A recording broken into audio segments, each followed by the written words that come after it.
This has got to be some kind of sick record. You are Locked On Yankees, your daily New York Yankees podcast. Part of the Locked On Podcast Network, your team every day. Welcome to Locked On Yankees, which is part of the Locked On Podcast Network, your team every day. Thank you for making us your first listen every day. I'm Stacey Gotsoulias. Today's episode is brought to you by Jase Medical. Empower yourself when you purchase a Jase case, providing you with a personal supply of 5 antibiotics that treat 50-plus infections. Get yours today at jasemedical.com. That's JASE medical.com. With me, as always, is my producer, Steve Granato. Steve, what's going on? Hey, rain again. We did it again. So, of course, we have a lot to talk about in regards to the upcoming doubleheader today. Of course, Yankees, Red Sox trying to wrap up this series, weather permitting. There was a crazy report, Stacey, in ESPN about Alex Rodriguez detailing out a lot of dirty laundry when it comes to PED use. We have to talk about that, get you some kind of wild quotes and information a little bit later on in the show, so definitely stick around for that.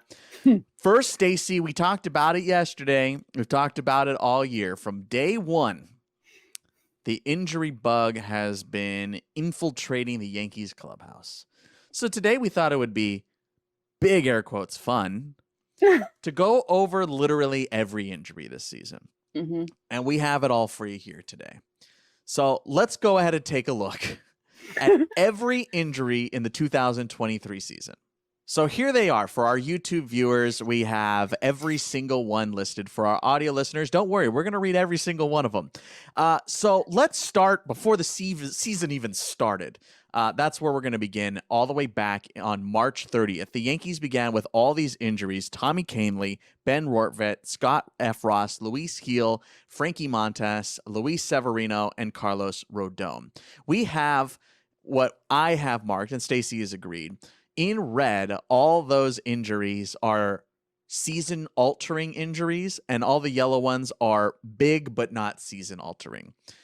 So those are the ones he started with, and I highlighted Carlos Rodon's forearm issue in red. Of course, remember, he was dealing with back problems too, so don't even forget about that. He was dealing with back problems initially, then it turned into a forearm problem. And then Harrison Bader and Lou Trevino were also hurt to begin the season. Okay, now we're in the season. April 5th, Josh Donaldson out with a hamstring issue, 10-day IL. Jonathan Loaizaga goes down for a long time, elbow problem, 60-day IL on April the 8th. Gleyber Torres day-to-day with a hip problem on April 11th. DJ LeMahieu on April 12th, a quad issue. He's day-to-day. Giancarlo Stanton a couple of days later, the hamstring problem. This is the first big one for Giancarlo Stanton, 10-day IL on the 16th. He pulls it trying to run down to first base, if you remember. Aaron Judge gets his first bang of the season, April 27th, a hip problem that lands him day-to-day. The next day, they place him on the 10-day IL, his first long stint on the injured list. And then Jake Bauers on April 29th, bangs up his knee. I believe this was a sliding catch, if I remember correctly, in left field. He is day-to-day on April the 29th. That's just the first month of the season, Stacey. Then we enter May. Harrison Bader with a head injury, day-to-day. Oswald Peraza hurts his ankle. He lands on the 10-day. Aaron Hicks, remember him? He hurts his hip. Let's see. Ian Hamilton pulls his groin. He goes to the 15-day IL. Jose Trevino, hamstring, 10-day IL. Anthony Rizzo, the infamous neck injury Fernando Tatis Jr. runs into him, hurts his neck, and at that point, he's day-to-day. And Harrison Bader, again, hamstring on May 29th, 10-day IL. Crazy. Those back-to-back days, remember, it felt like a fever dream at this point. We move into June. Ryan Weber, he's ruled out for the rest of the season with a forearm problem. This is all on June the 3rd. Garrett Cole is dealing with cramps. He doesn't miss much time, thankfully. He doesn't skip any starts. Greg Allen out with that hip problem back on the 3rd 10-day IL. This is the big one. The collision in right field for Aaron Judge at Dodger Stadium on June the 4th. 10-day IL with a toe problem. Yeah, it was just 10 days, wasn't it? Nestor goes down June the 8th. 60-day IL. This isn't just the shoulder. This is, of course, also his fatigue issues at this point. Willie Calhoun. This ended up being the end of Willie Calhoun's Yankees career. June the 21st, out with a quad problem running to first base. Anthony Rizzo is also dealing with an elbow problem at this point, let alone the concussion problem that we already know of. Of course, he is tanking at this point on June 29th, so he was with a day-to-day issue at that point.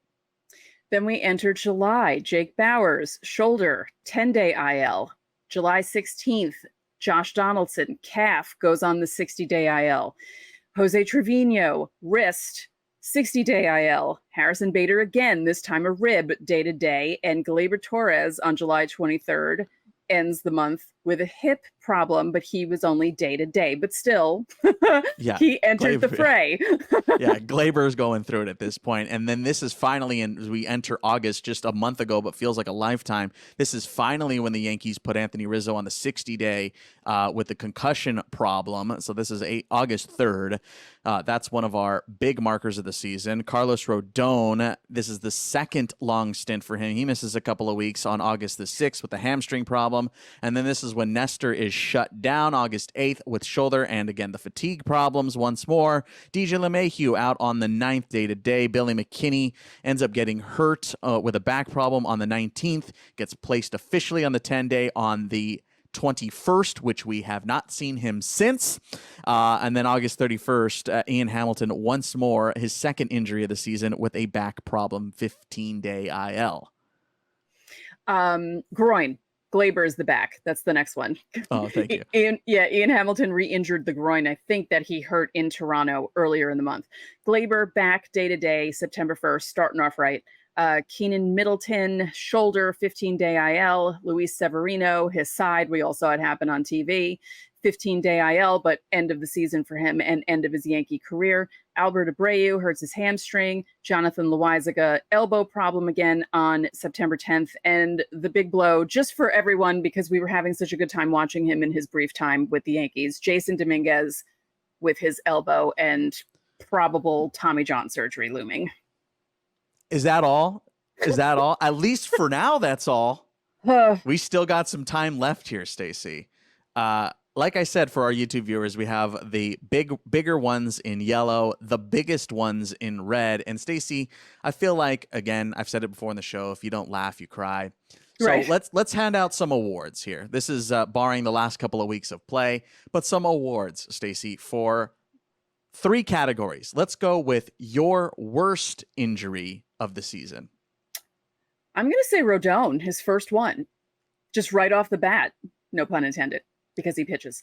I feel like that really screwed things up for the team. I mean, they started off fine in the beginning of the season, but, missing that many guys in their rotation and the big guy that you signed in the offseason, just that felt like not a great thing when it happened. And it felt like it could cause a ripple effect that would affect the entire season. And hey, it did. My worst one of the season is that old May 28th day at Yankee Stadium, Anthony Rizzo, Fernando Tatis. That was the worst one for me because that was the snowball. That was the first snowflake for me. That was like, okay, the season's done. Stacey, what is your most annoying injury of the season? Rizzo. Just because of the initial thing that happened. And I said it a few times on the show that I knew something was up with him because of the way he fell off a cliff after that neck injury, where he went literally from being one of the best hitters in baseball to being last. We looked at the numbers that one day. He was last statistically in a lot of things after that happened. And I feel like that's the most annoying, especially because everything finally came to a head in early August after it happened in May. It was just frustrating to watch. Look, a lot of these are annoying, and but I think the one for me is Nestor's fatigue. Just like what we're like that it comes back over again. You skip a start, and then now here we are again. So most annoying for me is the Nestor fatigue. And Stacey, your award for the moment you gave up. I feel like it's Rizzo. when they diagnosed him finally with the concussion, because I still felt like at the beginning of August, if other guys came back and they were healthy, that maybe they could make a run for that third wild card spot. I felt like it was like a last ditch kind of hope there. But when the Rizzo thing happened, I was like, no, no, there's no way. You laugh, you cry. Right. My moment that I gave up, I'm going to take in a different direction. The moment I gave up partially on 2024 was September 10th when Jason Dominguez live on the show is out for the rest of the year and for some good time next year. Yeah. Let us know your awards for worst, most annoying, and the moment you gave up. If you don't laugh, you cry. Don't forget, you can leave your questions for Fan Mail Friday while you're dropping your awards in the comment section here on the YouTube side. To our audio listeners, sorry, I'm sure that was a whole jumbled mess of all those injuries. I'm sure you're like on your way to work just intently listening. But drop your questions for Fan Mail Friday. Of course, you can join Subtext as well. That's how you find out about all these injuries firsthand. Every subtexter got texts about these injuries this season, which I'm sure they're annoyed by, but hey, that's how it goes. Yeah. But of course, Fan Mail Friday tomorrow. So leave your questions down below here for tomorrow's show. All right. Crazy news coming out during the rain out. A-Rod back in the news again. Why? We'll explain.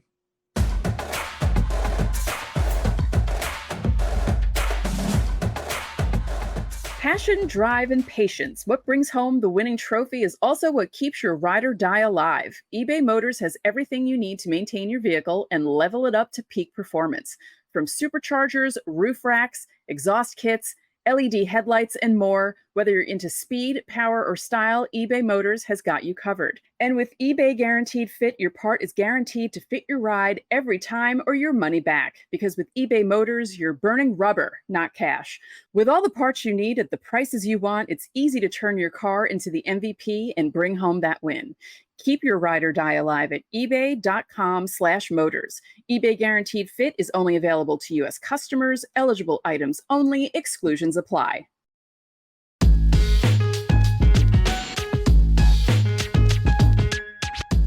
Back now on Locked On Yankees. Hey, SiriusXM is the place to listen to today's doubleheader starting at 1:35. Download the SiriusXM app today. Day-night doubleheader. We will detail that out later on in the show. Coming up on Friday, you guys already know it's Fan Mail Friday, so get those questions in. One last chance to get some questions in here for tomorrow's episode. Reply to that pinned comment here on the YouTube side. Stacey, a crazy report. A extremely detailed, elongated mob story, it felt like, in ESPN yesterday. Of course, as you guys always know, whenever we talk about an article, I link the article in the episode description. Of course, I will do that here for this. I highly, highly recommend you set aside like a half an hour to read this. It was a long read. It was a long read, but it is a fascinating piece of journalism. B, a crazy story. It's gripping. It's gripping because I have ADHD and I can't read. And I was just like, oh, you just keep going. Every paragraph. It's every paragraph. The story on ESPN is called, quote, Yankees star A-Rod named other players in Biogenesis scandal. This is written by Mike Fish, a senior writer over at ESPN. There were a couple of things that stuck out to both of us, Stacey. I'm going to go ahead and let you take the lead here in the first one. There are some crazy details. Of course, people are talking about A-Rod kind of ratting out Ryan Braun and stuff in this situation. That part I don't care necessarily so much about. But some of the inner details on A-Rod's steroid use are what really baffle me. So why don't you go ahead and start? Okay, so this first quote. When they first connected, A-Rod said Tony Bosch offered tips on how to beat MLB's drug testing. Among them, use only midstream urine as a sample, thus avoiding using beginning or end urine stream in the collection sample. Several players revealed hearing the same advice from Bosch, which I wonder if that works for a pregnancy test. And I say that only because when some of these guys are caught, it's because they have like elevated levels of estrogen and stuff. Because I remember when Manny was caught, there was whatever he was taking back then, they were joking about that it was used for pregnancy stuff, like to get pregnant. So I just, there were some like they detailed out basically every drug that A-Rod was taking. which, by the way, a lot. And Tony Bosch, the person you just alluded to, was the supplier. That was the head honcho, the mob boss of this whole thing. The part of that, Stacey, that gets me is the quote, several players revealed hearing the same advice from him. So A-Rod didn't test positive during this time. Right. So it works. Yeah. Which is crazy. Considering all the stuff he took. Yes, because again, if you read this article, he was taking a lot. I mean, a lot of stuff. It's a miracle he's still standing on his feet. Seriously. But B, I mean, how many other players, I mean, we know of some of them, but how many other players have been able to skirt the system because of this information? And I'll even go further. Is that still working? Crazy. The other one, this is, I probably should have said this at the top, but if you're listening to us in the car with a kid or something, sorry, there's some graphic details here in this, just a heads up. Not for the faint of heart. So here's, this one's a little longer winded, so stick with me. This is another quote from the article. Quote, under questioning from federal investigators, A-Rod said his doping protocol was driven by 3 substances: human growth hormone injections, 2 creams, a white testosterone cream applied at night, and a cream applied in the morning that was designed to bring his testosterone levels back to normal. And testosterone gummies he would place behind his bottom lip 30 minutes before a game. He described experiencing a, quote, pop of energy. They continue in this. Tony Bosch told investigators of a more researched, scientific approach, one mixing and matching substances. He claimed to routinely have consulted and reviewed lab work with neurologists and endocrinologists. Microdosing and fast-acting substances were emphasized to avoid detection. Syringes were dummy-proof, preloaded, and neatly marked for A-Rod as well as for the other players. He said not only did Rodriguez dissolve a testosterone gummy in his mouth leading up to a game time, but the Yankee star also learned to inject himself with a small syringe, delivering IGF-1 and vitamins. Stacey, a lot to unpack here. And this doesn't even go into the full regimen that he was under at the time. He was under this crazy science experiment, a Jekyll and Hyde science experiment on himself. Again, miracle he's still standing on his 2 feet. The 30 minutes before first pitch thing is insane to me, because you know what that tells me, Stacey?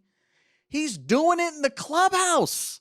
He's at the field. This isn't something he's doing at home. He's not doing, I mean, he is doing it at home. He's also doing it in the hotel and stuff. But 30 minutes before first pitch, this guy is loading up again. It's mind-blowing.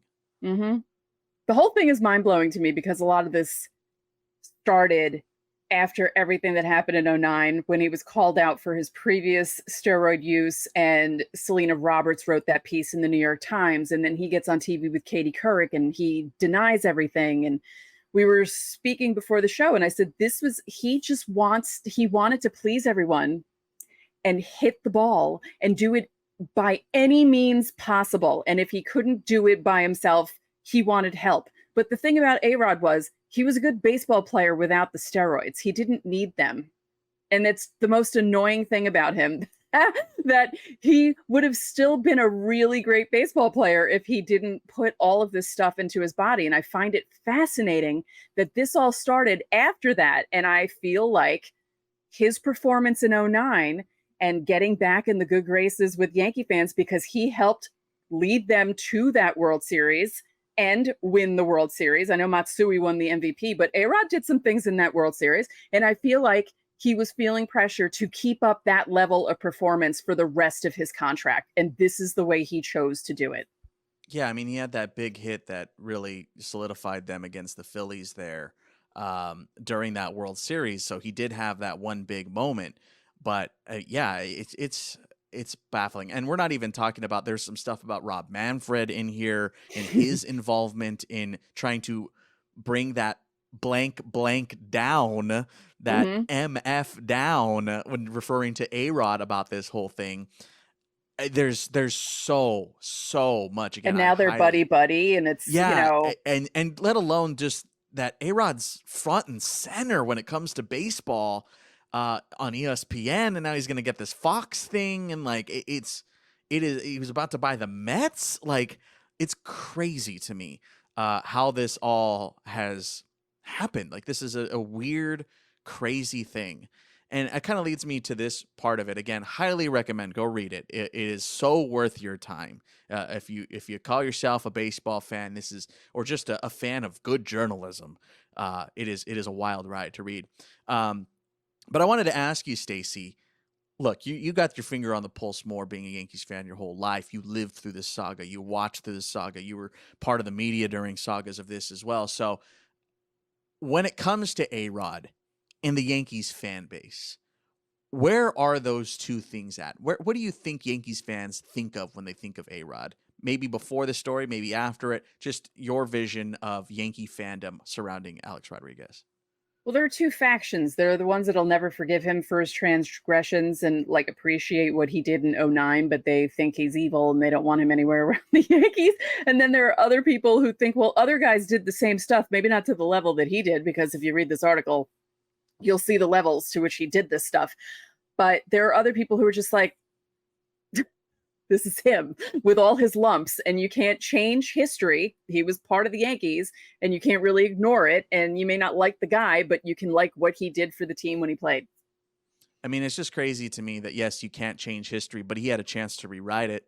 He had a chance. He had a chance to start clean. He got caught once, and then he does it again. That's what gets me is I'll give a second chance to just about anybody, but the second that you spit in the face of that, essentially, and just go, I'm going to do it again. Again, and I worse. I really, like I said, I don't understand how everything that happened before he won the World Series in '09, just being embarrassed, having to come out during spring training and talk about it, and then missing the first month because of the hip thing and this and that. And there's all these questions about him. And why would you do that after it? And there's just like, there's a part in there too where he was talking about with Tony Bosch about how he's he specifically said we're going to get to 800 when referring to home runs. Like, he saw this as like, you are me. We are a singular entity. Like, it's not like you're just the guy that supplies. It's like, no, we're in this together. Like, it felt like you're robbing a bank. Like that again. It felt like a mob story. It's really, really crazy. Yeah. There's so much. Again, we could do a whole show on this, but we won't bore you too much with those details. Go read the article. Again, it's in the episode description. Highly recommend it. Great work by Mike Fish and ESPN. All the editors over there, great job on this story. They did a fantastic, fantastic job. All right, we're going to step aside one more time. We come back. Doubleheader today in Boston. We'll preview that when we come back.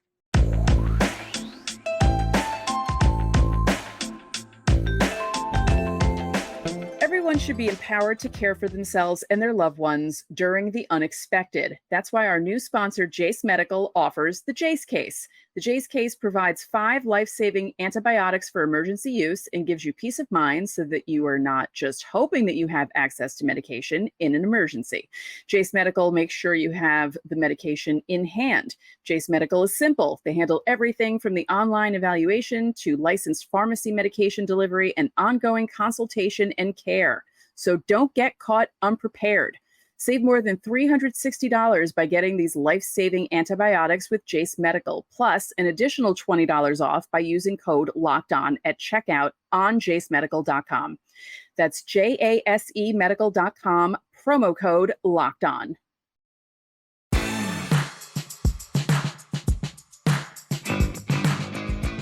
Back now on Locked On Yankees, Sirius XM. Download it. Listen to today's Yankees game and tonight's Yankees game in Boston, weather permitting. John and Susan got your back. Stace, 135 and 710, so essentially the same thing we just did the other day. Michael King versus Tanner Houck in Game 1. Clarke Schmidt takes the ball in Game 2 against good old TBD. They haven't named one just yet. I'm feeling good about Kingy. I'm feeling good about Schmitty. I'm feeling good about them both. Are you feeling good about taking both of these games today and potentially sweeping a pair of doubleheaders and the series? No, I don't feel like it's out of the realm of possibility, but I feel like they're only going to take one. Hey, a split still wins the set. Yeah.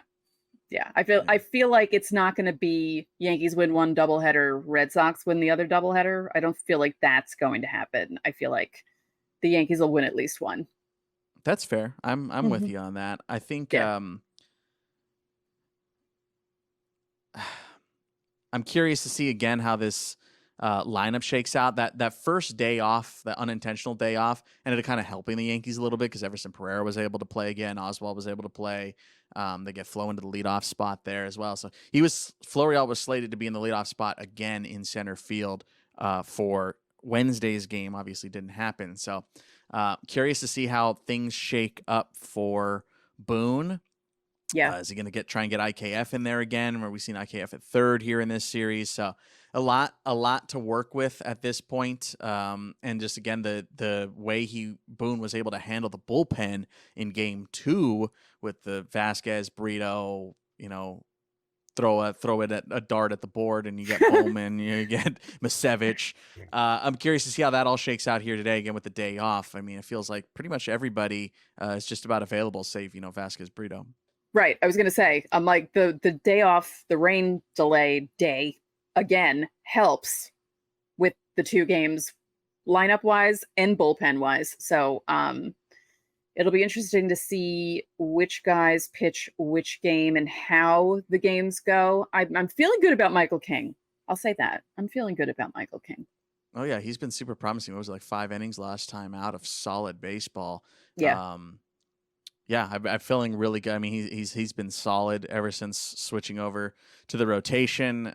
They've got him on a good pace right now, so he'll probably make maybe 3 more starts here before season's end, which is great, and I think is a really good audition piece for next season as well.